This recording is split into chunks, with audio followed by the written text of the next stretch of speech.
जय हिंद दोस्तों, स्वागत है आपके अपने यूट्यूब चैनल्स पे। दोस्तों, आपको जैसा पता है कि मैं सप्ताह में एक वीडियो लाता हूँ, हिस्टोरिकल वीडियो। तो इसके जरिए मैं आपके सामने पेश करने जा रहा हूँ, जिसका कि हेडिंग है अफीम, अंग्रेज और हांगकांग। दोस्तों, अफीम जो एक मादक पदार्थ है, नशीला पदार्थ है, अंग्रेज यानी ब्रिटेन के लोग, और हांगकांग जो कि चाइना का एक जगह है। तो अंग्रेज ने चाइनीज को अफीम खिलाकर हांगकांग पर कैसे विजय प्राप्त कर लिया, इसकी कहानी की हम देखेंगे।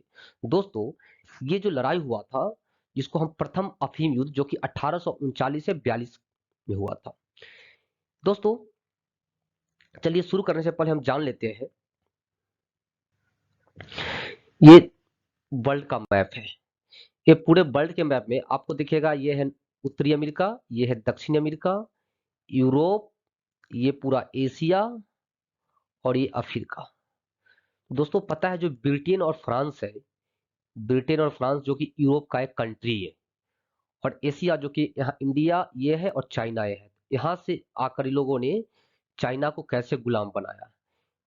हम कभी इंडिया के बारे में बात करेंगे, आज हम बात करेंगे चाइना के बारे में, जो कि अफीम युद्ध के माध्यम से जीता गया था। दोस्तों, जब हम यूरोप का मैप को जूम करते हैं तो इस प्रकार दिखता है। यह है आपका यूनाइटेड किंगडम, जो ब्रिटेन है उसके नीचे फ्रांस है। दोस्तों, आपको पता होना चाहिए कि जो पूरे यूरोप में हमेशा सर्दी रहती है, सालों भर सर्दी रहती है। दोस्तों, जब सालों भर सर्दी रहेगी, अभी क्या है ना, नॉर्थ भारत में भी पूरे सर्दी का माहौल है। तो सर्दी में सबसे ज्यादा लोग क्या पीते हैं? कोल्ड ड्रिंक्स पी, जाहिर है कि कोल्ड ड्रिंक्स तो नहीं पीते होंगे, वो चाय या कॉफी पीते हैं। तो दोस्तों, जो यूरोप है ना, यहाँ पे सालों भर लोग चाय पीता है, लेकिन आज से 400-500 साल पहले चाय काफी महंगा हुआ करता था। इसकी एक वजह यह है कि यूरोप में कहीं पे चाय का उत्पादन नहीं होता है। ये या तो भारत से, श्रीलंका से, नहीं तो चाइना से ये चाय खरीदते थे। इसी क्रम में हम देखते हैं, हम चाय के परिप्रेक्ष्य में कुछ वर्तमान डाटा को देखते हैं। ये पूरे वर्ल्ड में कुछ ऐसे कंट्री है जो कि चाय का उत्पादन करता है, जैसे चाइना, इंडिया, केन्या, तुर्की। ये जो बड़े बड़े देश हैं, श्रीलंका, ये चाय का उत्पादन करते हैं। पूरे वर्ल्ड में अगर चाय का उत्पादन सबसे ज्यादा होता है तो वो है चाइना, उसके बाद भारत, उसके बाद श्रीलंका। आप मैप में देख सकते हैं, इंडिया, चाइना, केन्या और श्रीलंका। लेकिन वही अब एक्सपोर्ट की बात करेंगे तो सबसे ज्यादा चाय बेचता है चाइना।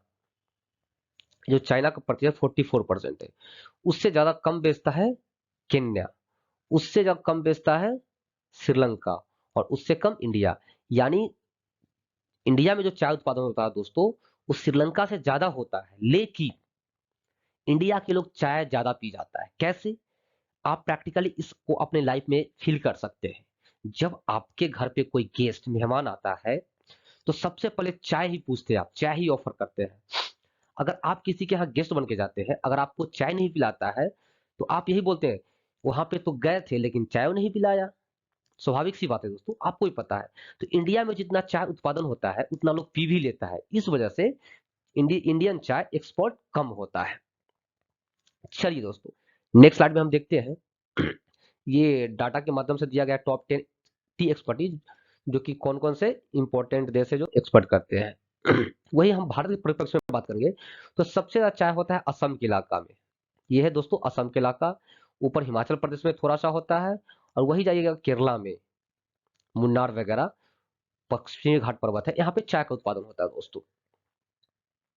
और चाय का उत्पादन किन किन परिस्थिति में होता है, उसके लिए कैसी जमीन चाहिए, कैसा हवा पानी चाहिए, ये सब इसमें दिया गया है। अगर आपको चाहिए तो मैं पीडीएफ फॉर्म में इसको सेंड कर दूंगा दोस्तों।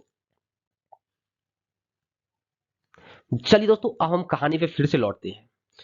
जब 18वीं सदी में क्या होता था कि यूरोप के जो बड़े बड़े रईस लोग हैं वो चाय पिया करते थे। गरीब लोग तो एफर्ट नहीं कर सकता, क्योंकि चाय बहुत महंगा होता था। जैसे आज हमारे देश में कोल्ड ड्रिंक सस्ता हो गया है, तो वैसे उस टाइम वहां पे चाय चलता था।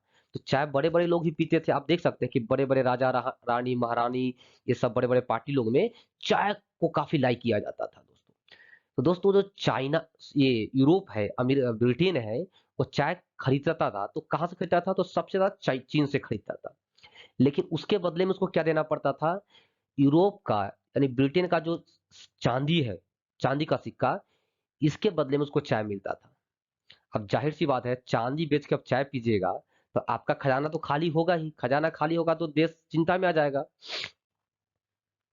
तो ब्रिटेन की सरकार सोचा कुछ ना हम ऐसा पद्धति अपनाते हैं जिससे हमें फ्री में चाय मिल जाए, या चाय के बदले कुछ ऐसा हम वहां से रोजगार करेंगे जिससे चाइना से आसानी से कम दामों में चाय पहुंच जाए।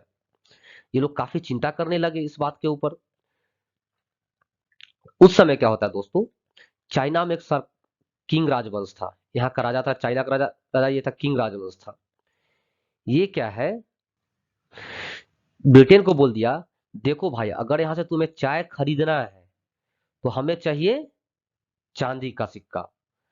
अब ब्रिटेन हो गया काफी सदमे में लग गया कि भाई हम चांदी का सिक्का अगर पूरे देश से आ जाएगा तो देश गरीब हो जाएगा। तो उसको याद आया, अरे भाई हमने तो इंडिया पे कब्जा करके रखा है, इंडिया पे हमारा साम्राज्य है, तो इंडिया का जो पुराना पूर्वी इलाका है, इस पे अफीम ज्यादा होता था, नशीला पदार्थ।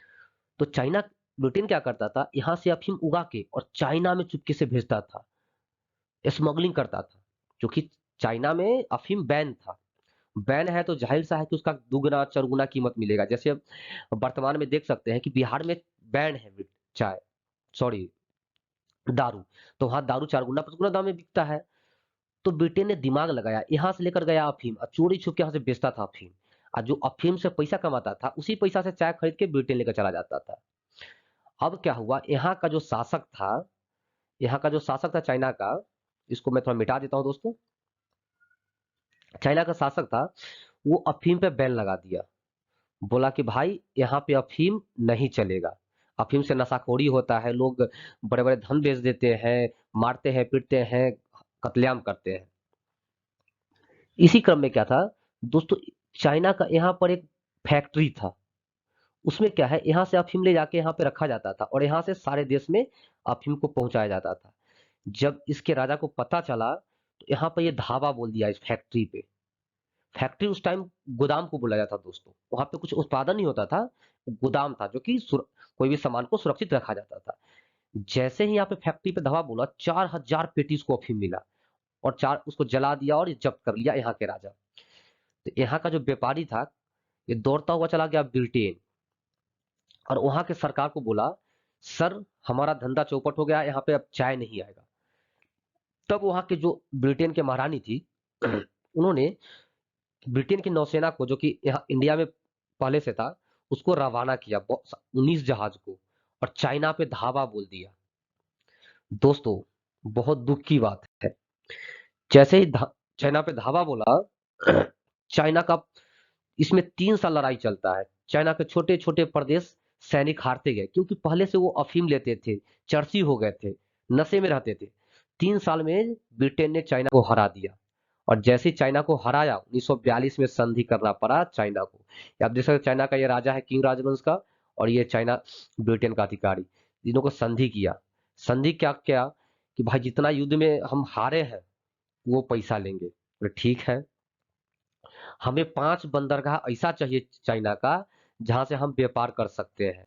आप देख सकते हैं, ये व्यापार चाहिए, ये बंदरगाह चाहिए, 3 4 5 बंदरगाह चाहिए जो कि हमारे जहाज अगर यहाँ व्यापार करने आए तो यहाँ पे टैक्स नहीं लगना चाहिए। बोली ओके ये भी ले लो। और एक जो प्रदेश है हांगकांग, ताइवान के जस्ट नीचे है, यहाँ पे हांगकांग है, इस इलाके में, इस इलाके को मेरे अंदर हवाले कर दो। चाइना के राजा ने इसको भी उसके हवाले कर दिया। दोस्तों जैसे ये हवाले किया, वहां के जो पब्लिक था उसमें विद्रोह कर दिया और जो किंग राजवंश था उसको उखाड़ के फेंक दिया। इस तरह से हांगकांग गुलाम हो गया दोस्तों, किसका, चाइना का, जो कि वर्तमान में 1997 में, तकरीबन 25 साल पहले ही ब्रिटेन ने उसको, चाइना को वापिस किया है। दोस्तों ये था अफीम युद्ध का कहानी। दोस्तों अगर ये वीडियो आपको पसंद आए, अच्छा लगे, तो इस चैनल को लाइक और सब्सक्राइब जरूर से जरूर करें। धन्यवाद।